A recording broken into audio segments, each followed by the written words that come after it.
Good morning, good afternoon, good evening. My name is Jonathan Cheng, and a warm welcome to the 2025 WCLC Clinical Symposium regarding new advances in non-small cell lung cancer.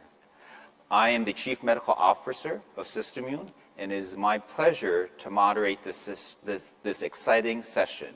We will hear a number of presentations, and then we will have a short panel discussion talking about Iza-Bren and its potential impact in lung cancer. Okay, thank you, Dr. Chen, and distinguished Professor Liu, Professor Le, and Professor Darist. And I just present our study in WCLC on September 8th. Tonight, I will represent our studies for our panelists and our audience. Good afternoon, everybody. My name is Wenfeng from Yat-Sen University Cancer Center in China. It's my great honor to be here to present our study. It's a first one and the first two study of Iza-Bren as monotherapy in patients with locally advanced or EGFR mutant non-small cell lung cancer. I will begin my presentation with several take-home points. Iza-Bren is a potential first-in-class antibody drug conjugate to targeting EGFR and HER3. Demonstrated promising anti-tumor activity in previously treated EGFR mutant advanced non-small cell lung cancer. The safety profile of Iza-Bren was manageable, and most common toxicity related to Iza-Bren were hematological. Iza-Bren is being evaluated in phase 3 study in patients with EGFR mutant advanced non-small cell lung cancer after third-generation EGFR TKI failure.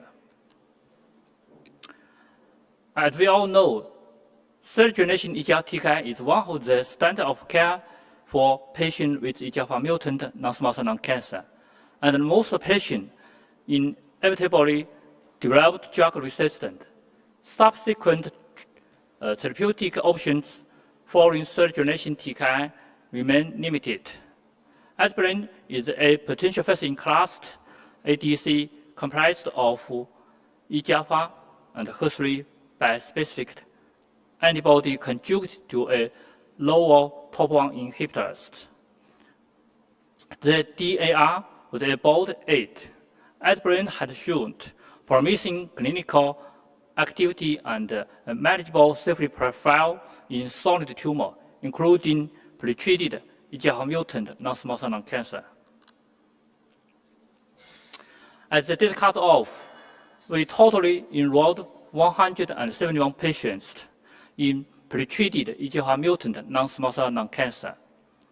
All patients received Iza-Bren from 2 to 3.5 milligram per kilogram, day 1, day 8, Q3 week, or 3.5 to 6 milligram per kilogram, day 1, Q3 weeks. As the data cut off, there were still 26 patients were on treatment ongoing. This is the baseline characteristics. For the total populations, about 53% of patients with EGFR 19 deletions, and patients with EGFR L858 mutations account about 40%. About 92% of patients had received prior third-generation EGFR TKI, and about 52% of patients received EGFR TKI and platinum-based chemotherapy. 18% of patients had received prior anti-PD-1 and PD-L1 immunotherapy. We totally enrolled 131 patients at 2.5 milligram per kilogram, day 1 and day 8, at the up to D dosage. The baseline characteristics was similar to the total populations. Safety summarized. In totally 171 patients, the confirmed objective response rate was 47%. The median PFS was 6.9 months. The median overall survival was 24.8 months. In post-TKI and chemo-naive patients at 2.5 milligram per kilogram day 1, day 8, Q3, the confirmed objective response rate was 56%. The median PFS was 12.5 months. The median overall survival was not reached. The safety in post-third generation EGFR TKI and chemo-naive patients was comparable to that in post-TKI and chemo-naive patients. This is the depth and duration of response in post-TKI and chemo-naive patients. We can see 94% of patients with tumor shrinkage. The median shrinkage was about 39%. The confirmed objective response rate in this cohort was 56%. The median duration of response was 13.7 months. Here is the PFS and OS curves in post-TKI and chemo-naive patients. The median PFS was 12.5 months. The median overall survival was immature. 18 months OS rate was 69%. We also conducted the subgroup analysis of the efficacy in post-TKI and chemo-naive patients by EGFR subtype. We can see patients with EGFR exon 90 deletions and EGFR L858R mutations. The confirmed objective response rate was about 45% and 49% respectively. The DCR was 90% and 88% respectively. The median PFS in patients with EGFR exon 90 deletion was 14 months and 12.5 months in patients with EGFR L858R mutations. Let's move on to the safety profile.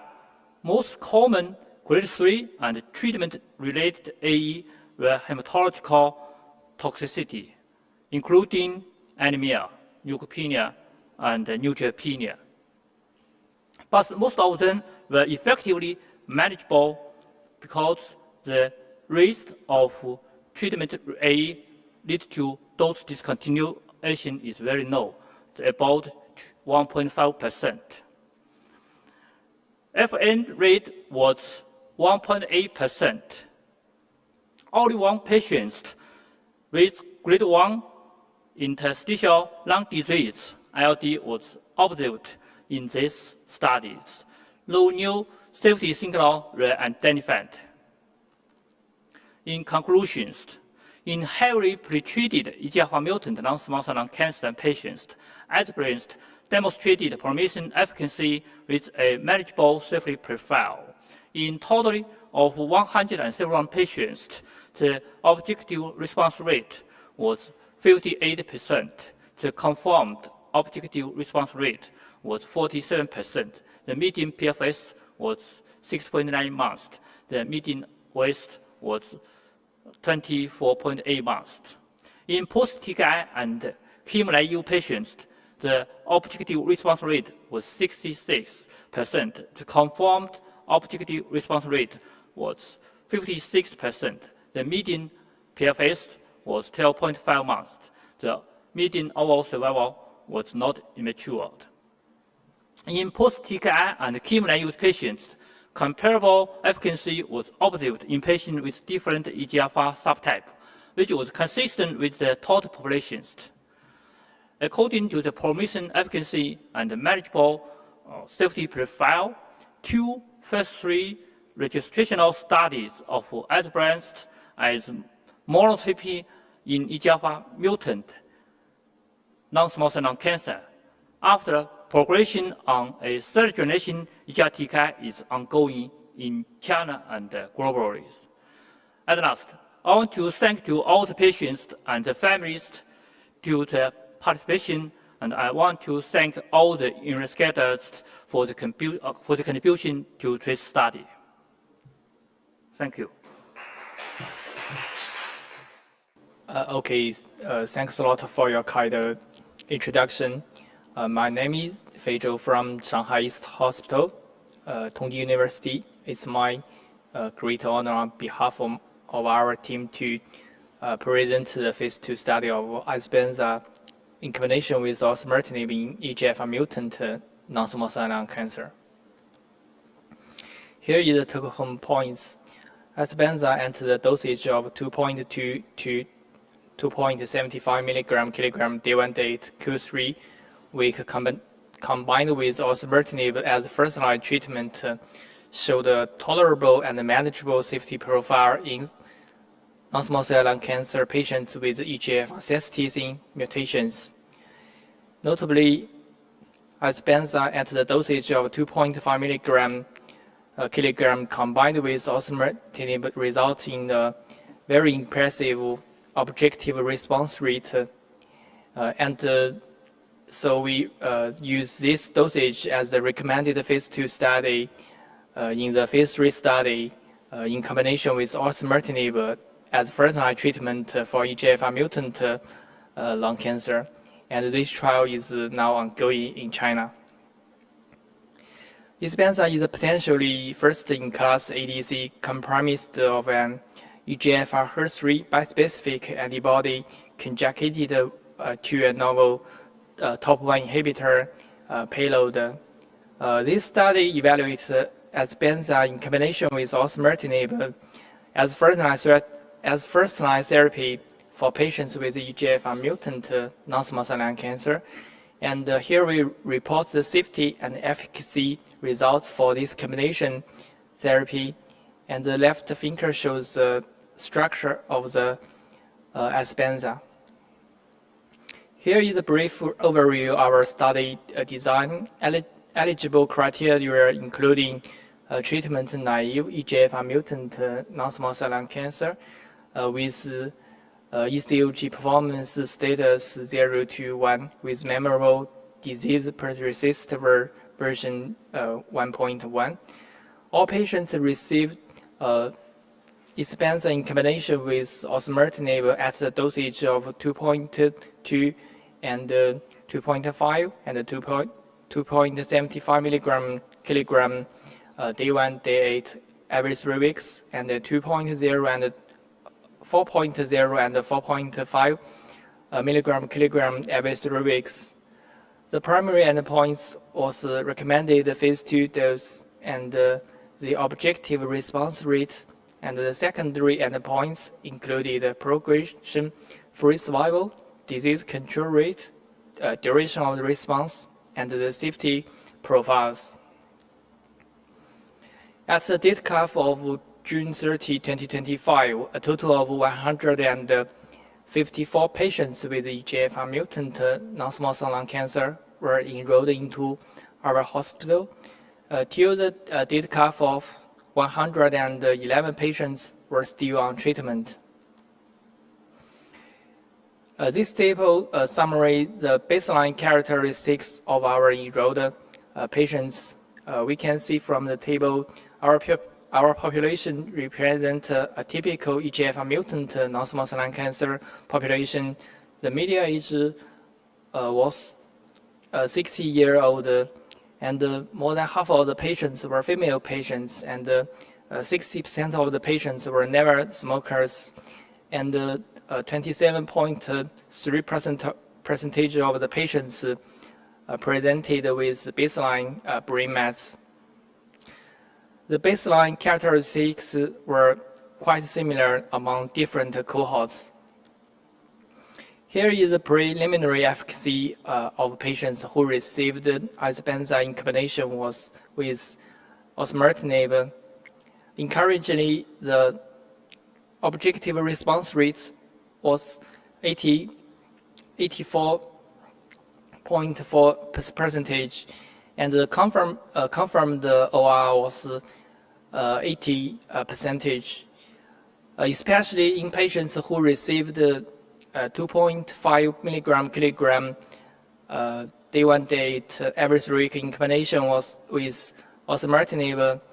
All patients response to the combination therapy, and the OR was 100%, with the confirmed OR was 95%. Due to the limited time for the follow-up for progression-free survival, the median progression survival and the overall survival has not reached. Here are the depth and the duration of the response in patients who received day 1 date every 3 week dosage strategy. We can see more than 95 patients experienced tumor shrinkage, and the median tumor shrinkage was 53.8%, and also due to the limited time follow-up time for duration, the median duration of response has not reached. Here show the depth and the duration of response in patients who receive 2.5 milligram kilogram day 1 date every 3 weeks dosage strategy. The OR was 100%, and all the patients experienced the tumor shrinkage, and the median tumor shrinkage was 56.7%. And also the median duration of the response has not reached. Here show the treatment-related adverse events occurring more than 30% in patients who received day 1 date every 3 week dosage. We can see from the figures that most common adverse events were hematological toxicities, including anemia, leukopenia, neutropenia. Most common grade 3 or more adverse events was neutropenia. Neutropenia leading to dose induction was 11.4%, and leading to discontinuation was 0.8%. And no FN occurred in our combination therapy. 2 cases of ILD were reported, and one was grade 2 and one was grade 3, and no new safety profile was identified. Here is a summary of the study. Iza-Bren at the dosage of 2.2 and 2.75 milligram kilogram combined with osimertinib as first-line treatment for patients with EGFR mutant lung cancer showed a tolerable and manageable safety profile. Common treatment-related adverse events were hematological toxicities and low incidence of treatment-related adverse events leading to treatment discontinuation. Preliminary anti-tumor activity of Iza-Bren combined with osimertinib was very encouraging, especially in patients who received Iza-Bren at a dosage of 2.5 milligram kilogram. Based on our phase 2 study, now the phase 3 study of Iza-Bren at a dosage of 2.5 milligram kilogram day 1 date every 3 weeks combined with osimertinib as first-line treatment for patients with treatment-naive EGFR mutant non-small cell lung cancer is ongoing in China. We would give our thanks to all the patients and their families to their participation, and also thanks to the investigators, study nurses, and other staffs for their contribution to our study. Thank you. So we are going to have a panel discussions regarding these 2 very important and exciting presentations. My distinguished panel members is to my left, Dr. David Perez, who is the medical oncologist and the clinical development program lead for Iza-Bren for Bristol Myers Squibb. We also have Dr. Stephen Liu, who is the chief of hematology oncology at Georgetown University. Dr. Xiuning Li, who is an associate professor and deputy section chief of thoracic oncology at MD Anderson. And then we also have Dr. Fang, who is an associate professor, medical oncologist at Sun Yat-Sen University Cancer Center, and Dr. Zhou, who is an associate professor, medical oncologist at Shanghai East Tongji University. So I'd like to start by asking Dr. Fang, can you please summarize to our audience your oral presentation regarding Iza-Bren activity in second-line EGFR mutant non-small cell lung cancer? Okay, as I just presented, in treated EGFR mutant non-small cell lung cancer, and Iza-Bren demonstrated very promising efficacy and with manageable safety profile. Totally, we enrolled 131 patients in a phase 1 and phase 2 study, all with EGFR mutated non-small cell lung cancer. And for the total population, the objective response rate was 47%. The median PFS was 6.9 months. The median overall survival was 24.8 months. And we enrolled 121 patients at the RP2D of 2.5 milligram per kilograms, day 1, day 8, Q3 weeks. The objective response rate was 49%, and the median overall PFS was 6.9 months, and also the overall survival was 24.8 months. And in post-TKI and chemo-naive patients, the efficacy is very, very promising. The objective response rate was 56%, and the median PFS was 12.5 months, and the overall survival was immature. In post-third generation TKI and chemo-naive patients, the efficacy was comparable to that of the in post-TKI and chemo-naive patients. And to my own knowledge, the PFS in the RP2D dosage, and the PFS is the longest PFS has been reported until now for the EGFR mutation patients, the post-EGFR TKI. Thank you. Yeah, so thank you for that. Obviously, the PFS is very remarkable. I would also like to ask our panelists, maybe starting with you, Steve. Can you please share your perspective regarding this data as presented by Dr. Fang? I think they're pretty compelling. When we look at the response rates here, we're seeing response rates, especially in that chemo-naive group, north of 50%. But to me, more important than the response rate is really the quality of the responses. In that chemo-naive setting, to introduce a DNA-damaging agent, we might expect to see some responses, but to see a PFS that exceeds a year, closer to 13 months, to see a DOR not even yet respond, it's really the quality. And I think that's what patients are really looking for. When you start with a TKI, we have this long period of good control, very high quality of life. When we are then transitioning into an intravenous therapy, I think that stability is important, and patients are not going to want to go from one treatment to another. It's really been a challenge with salvage therapies is the periods of control are very short.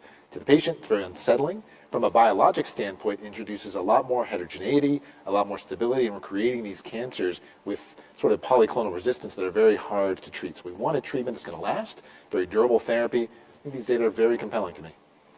And then Xiuning, similar question, like how do you view this data? You've been treating many cancer patients and seen a lot of research. How do you view this, this presentation from Dr. Fang? Yeah, I absolutely agree with Steve and appreciate Dr. Fang, your presentation. It was really impressive data. I will add a little bit on top of what Steve said. When we also interpret the data in the landscape of many different treatment options after the TKI, third generation TKI progression, the 1 year progression-free survival has never been reported before, either with chemo combination, with chemo immuno combination, or some other ADCs. So we're very hopeful if this data can continue to generate very exciting results, we might be seeing a truly landscape-changing opportunity here for EGFR patients. Sure, great. And then maybe, again, Dr. Fang, thank you for that very important and exciting presentation. But given the large number of agents currently being evaluated in lung cancer, I'd be interested in your view and your opinion regarding how this evolving future landscape and how you view the role of ADCs, because there's many modalities in this lung cancer space, particularly in this second line. Okay, as we know that for EGFR mutant non-small cell lung cancer, and the standard of care is EGFR TKI, and we know when the patients progressions from the EGFR TKI and the treatment option is limited, and the subsequent treatment options are still platinum-based chemotherapy, but the efficacy is limited, and an objective response rate is about 20 to 40%, and the PFS is like about 4 to 6 months. So it means that there is a huge unmet need for us to develop new targets and a new strategy to improve the survival of the patients. I think the ADC is very promising new strategy to for our doctors to improve the survival of our patients, because the ADC can target the tumor cells independent of the detailed EGFR resistant mechanisms, and the efficacy is also very promising, and the toxicity profile is manageable. But for the ADC development, in my opinion, for the monotherapy, we can improve the efficacy and lower the toxicity by the optimization the antibody, and improve the stability of the linker, and also update the payload. I think we are having lots of chance to improve the efficacy and the safety of the ADC. And in addition, for further to improve the treatment, I think the combination is also very important. We can combine the ADC with TKI, and also we can combine the ADC with chemotherapy. And actually now in our cancer center, we already conducted a lot of combination study and to explore the ADC plus TKI and also ADC plus chemotherapy. Thank you. Perfect. No, thank you. And then, just to take a step back, we've seen a wholesale evolution in lung cancer. I remember early in my career, Taxocarbo, and the chemotherapy, followed by genetic mutations and targeted therapy, immunotherapy as another pillar, and now the role of ADC. So, Xiuning, I'm particularly interested, as you witness the evolution and the excitement and the opportunity for lung cancer treatment options, how do you view, given the large number of agents in the space, and the future landscape, which we heard a lot about at the WCLC conference, how do you view the role of ADCs in this space? I think ADCs are here to stay. They have already entered the clinic. Currently, even in the non-small cell lung cancer space, we have 3 approved ADC, including targeting HER2, targeting TROP2, and targeting MET.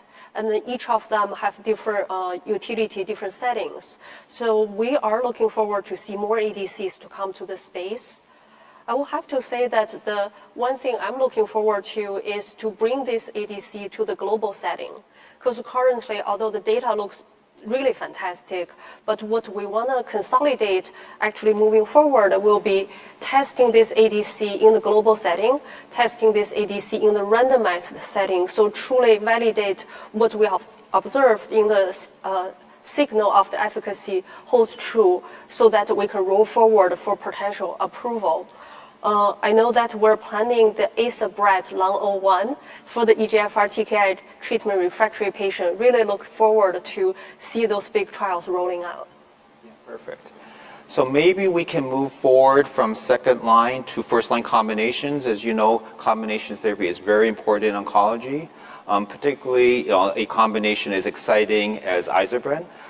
Dr. Zhou, if you don't mind sharing kind of your summary of your take-home main points for our audience regarding your very important presentation in first-line EGFR mutant lung cancer.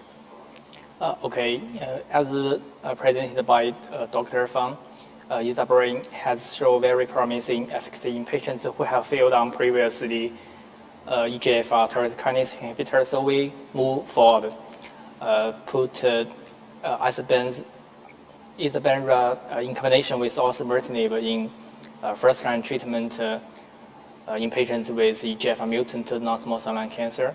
Overall, we enrolled 154 patients with treatment-naive EGFR mutant non-small cell lung cancer, and we evaluated 5 dosage regimens in these patients, including 2.0, 2.5, and 2.75 milligram kilogram day 1, day 8 every 3 weeks, and 4.0 and 4.5 milligram kilogram every 3 weeks dosages. And finally, we found that the overall objective response is quite encouraging, and the objective response rate in the overall population was 84%, and the confirmed response rate was 80%.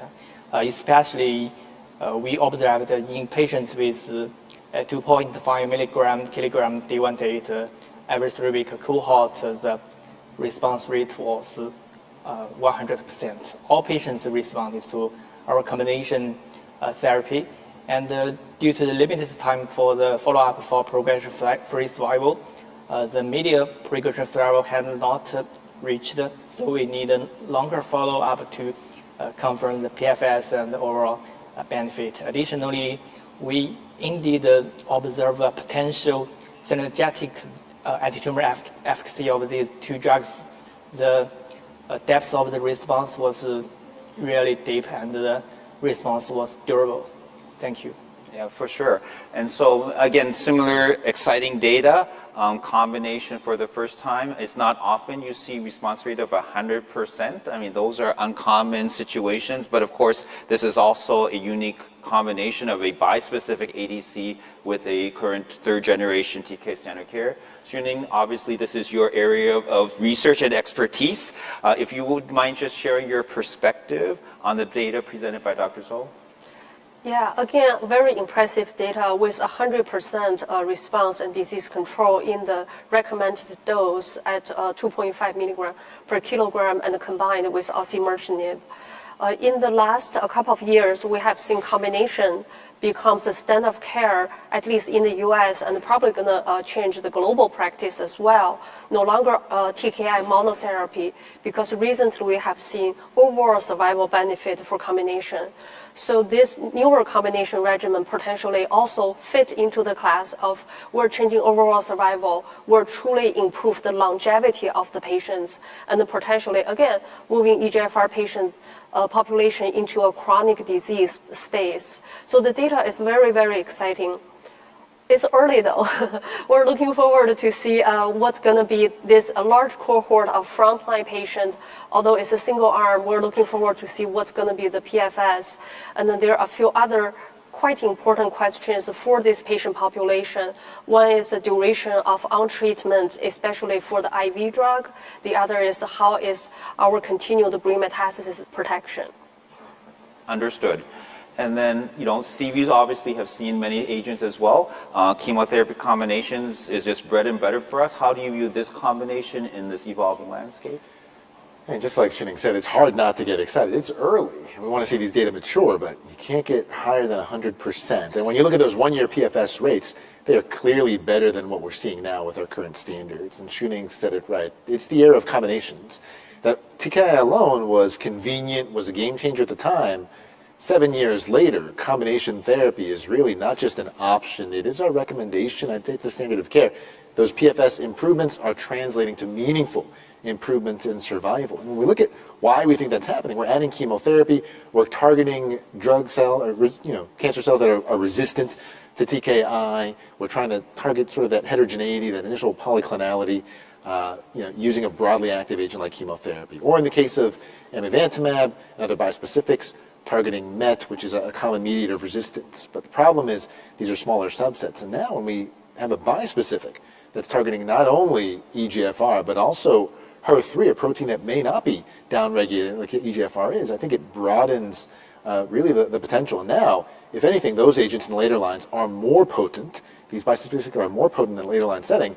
One has to imagine that will translate to even better outcomes in that frontline setting. So, like Xiuning said, we want to see what that PFS is.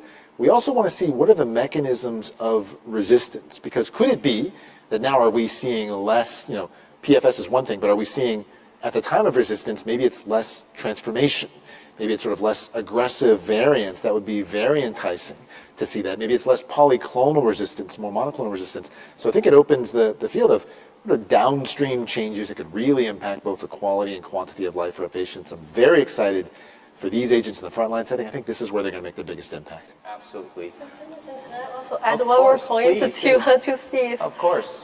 Just very simple, because the FLAURA2 is adding chemotherapy to TKI, and the ADC, the payload is actually chemotherapy. And the Mariposa trial is adding a EGFR and the potential resistant mechanism antibody to the TKI. And then I think this particular asset, Iza-Bren, brings the EGFR, the potential resistance mechanism of HER3, and also chemo.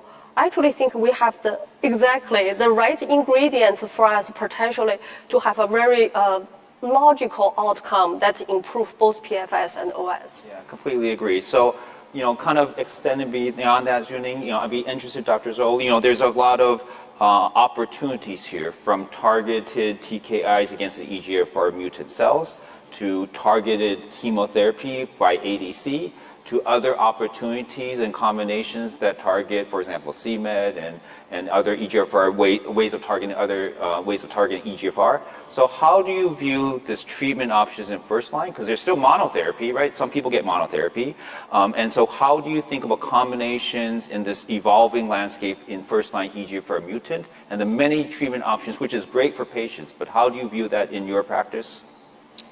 Okay, now we already have several combination therapy, including the FLAURA2, Osimertinib in combination with the chemotherapy, and the Mariposa mode, Osimertinib in combination with Amivantamab. Both of the trials showed that the combination improved the progression survival and also overall survival. So these treatments are also now standard of care. However, I think not every patient should intensify the treatment. So we should identify the patients who may benefit from this combination therapy. Now, some post hoc analysis shows that the patients with high tumor burden may harbor TP53 mutation or some detrimental factors, and also some patients with brain mets or liver mets or ctDNA uncleared status. These patients may need this combination therapy. And also, I agree with Stephen that we should clarify the further acquired resistance mechanism to this combination therapy. From some preliminary data show that this combination therapy may change the tumor biology of the EGFR mutant lung cancer. In the acquired resistance cases, fewer cases with EGFR on target and MET-dependent mechanism were identified. So I don't know whether these changes are good or bad. So we should reevaluate our current subsequent treatment in patients who have failed on the combination therapy. Thank you. Perfect. Yeah, I mean, I think that's really important. When we think of especially these poor prognostic groups with these tumor suppressor genes, I feel that in those settings, resistance really often is polyclonal. I think that one exception is sort of the MET-amp work that Xiuning has pioneered. But I think that for the most part, when you look at on-target resistance like C797S, in my experience, it's generally in the setting of other mechanisms as well, of these polyclonal resistance. So this approach here with a HER3 EGFR bispecific, one of the important aspects is that bystander effect, that if you're targeting this cell here, the neighboring cells, which may be sort of a slightly different mechanism of resistance, you cast this broader net. And so I think that you're hitting resistance as it's emerging before it manifests. I really think this is the strategy for long-term control. Yeah. I think that's manifested by the long progression-free survivals. I actually am old enough to remember when EGFR was first described in lung cancer, because before we had chemotherapy and then went from first generation, second generation, third generation TKIs, and now look at what multiple options. So this is just the contribution of science to patients who are unfortunately in a very difficult situation. And we're so glad we're able to participate. I learned a lot at this year's lung conference, particularly some of the results from FLAURA2, which I do think keeps pushing the standard of care so we can help better patients, better their survival. So just kind of like switching gears a little bit. I did not forget about you. Thank you for waiting patiently. It's very important to translate. It's very important to translate these important basic discoveries into clinical application through clinical trials so that we can benefit patients and can provide it. So the lung cancer space has exploded. There are many ADCs in this space, including many antigens such as TROP2, HER3 monospecific, and now Iza-Bren, which is an EGFR HER3 bispecific topo-based ADC. So, like, how do you view the different ADC opportunities?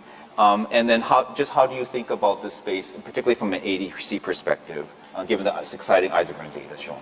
So there are currently multiple targets and payloads that are being explored. There are even dual payloads, dual target ADCs, and the TROP2 is probably the target that has been more clearly characterized, is the one that is better known, is widely expressed across NSCLC subtypes, and that basically translates into a clearly validated and heterogeneous target for the ADCs. There are currently multiple TROP2 ADCs that are under development or already commercialized, such as datopotamab deruxtecan, sacituzumab govitecan, or sacituzumab tirumotecan. In terms of HER3 monospecific ADCs, these have been developed with the ability to overcome TKI resistance. We know that HER3 expression plays a clear role, is a key factor in the resistance to different third-generation EGFR TKIs, while the bispecific ADCs, such as Iza-Bren, the EGFR HER3 bispecific, have been designed with the purpose to target simultaneously two antigens, and that might translate into a greater efficacy, but definitely will help a more efficient payload delivery for those tumor cells where the target expression is inconsistent or heterogeneous. So definitely I'm excited to see what's next for the ADC platform. As you have said, John, it's clearly a great moment to be working on the ADC platform, and there is definitely more to come. Yeah, so Steve, I'm also interested in you've seen all these ADCs, and David mentioned a couple of antigens, but there's also linker payload and different platforms, different potencies.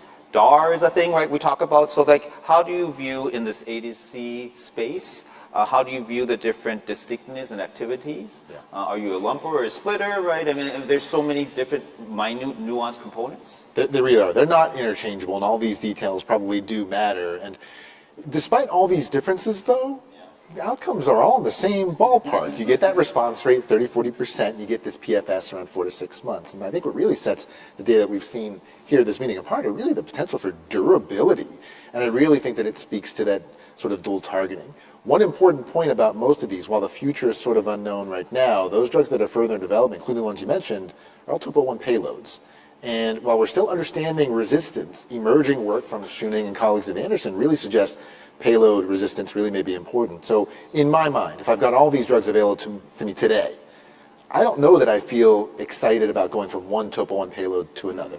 So I don't want to burn through other agents first, because I think this really belongs in the frontline setting. I think you got to use this early. If I use sort of monospecific targeting to deliver a topo-1 payload, do I then burn through that resistance and really waste the opportunity to get that durable response? I can't stress how important that durability is and those longer PFS. And so to me, it makes much more sense to look at that bispecific antibody and really the EGFR and HER3 casting a wider net. Some cells may express both, most cells will express at least one.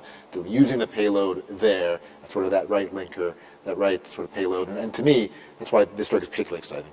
Awesome. So obviously we've been talking about the durability, progression-free survival, high response rate, but we don't want to ignore the side effect profile of an agent. That's particularly important and relevant to cancer patients who are experiencing it. So obviously everyone here has a large experience with ADCs and in particular Iza-Bren. So Dr. Zhou, maybe I'll start with you. What has been your experience regarding the side effect profile? Obviously you showed the presentation, but like you treated many patients. How do you approach the management of these side effects, and how does it compare to other agents which have, although they're all ADCs, they actually have quite different side effects? And so what has been your thoughts on this? Yeah, regarding Iza-Bren, the most common adverse events are hematological toxicity, including anemia, neutropenia, and thrombocytopenia. Overall, these adverse events is quite common that may caused by the toxicity payload. However, these toxicity can be management with the supportive growth factor treatment, and most of the patients can recover from the supportive care. And in our current study, approximately 13 patients discontinue to the treatment of Iza-Bren due to the adverse events. However, no adverse events leading to the discontinuation of the Osimertinib. In our opinion, Osimertinib is still regarded as the backbone treatment for patients with EGFR mutant non-small cell lung cancer. If we can continue to give our patients to receive Osimertinib, and we believe these patients could get a very promising PFS benefit. Perfect. And then Xiuning, similar question, like the ADCs actually, although sometimes corresponding a certain response rate, they actually have quite different side effects potentially. What has been your experience with Iza-Bren in particular, and or other ADCs that you think was how you managed this this particular set of side effects? Yeah, I share the same experience with Dr. Fang and Dr. Zhou that hematological toxicities are the most common in our hands as well for the Western patient population. I will have to say that we just have to be proactive as well, make sure that we understand the toxicity profile, the time to the initial drop of the blood counts, and then use support such as GCSF proactively so that we can prevent patient from major events. I will have to say we're pretty reassured after we start using Iza-Bren for a little while, because oftentimes what we've seen is although the hematological number become declined, but they didn't translate into truly clinically detrimental major events, such as things we fear like fever neutropenia. I think basically two components. One is being proactive. The other is patient education and make sure we detect early major adverse events early. I will have to say that we're all just going to have to learn together because each of the drug is different. We have a few hundred patients data from China, which is already teaching us quite a bit. As we roll out this agent globally, I think we will see something maybe different or maybe new. We just have to be very adaptive and being our alert. Patient safety is first. And then, learning from experience, I want to see what your experience has been as you continue to gain experience with the ADCs as well as Iza-Bren. Yeah, I mean, some of the toxicities do have clinical implications. We do see some degree of alopecia, so it's important to warn patients about that. We do see some nausea. My experience has been pretty mild, easy to control. The main toxicity has been, myelosuppression. Mostly for our side, I think it's been neutropenia. And that's an important toxicity, and I think pegylated GCSF can help mediate that. But in my mind, it's also a paper toxicity. Patients don't come in and say, I feel neutropenic, right? It's not, and I think that we haven't seen really neutropenic fever. So I think that neutropenia itself is something that I think as oncologists we're pretty comfortable with. Yes. We want to manage it, make sure it doesn't get too severe. In that frontline setting, we also have to learn as we go. When we look at a regimen like FLAURA2, chemotherapy doesn't go on forever and maybe isn't necessary to go on forever. We look at the median dose of about 8 months on FLAURA2 for chemotherapy. Would that be longer? Does it need to be longer? I think we'll need to see what the data shows and follow the science there. But right now, I'd say this is a toxicity profile that does not intimidate me at all. Sure. We're not seeing these unusual mucositis toxicities or sort of scary side effects that I see with some of the other drugs. Yeah, and I appreciate it's a lab toxicity. Thank you for saying paper for the audience that isn't used to what that is. Sometimes in the old days, we used to get paper readouts of the labs. Now, of course, everything is electronic, including at Georgetown. And so, but I understand what you're saying.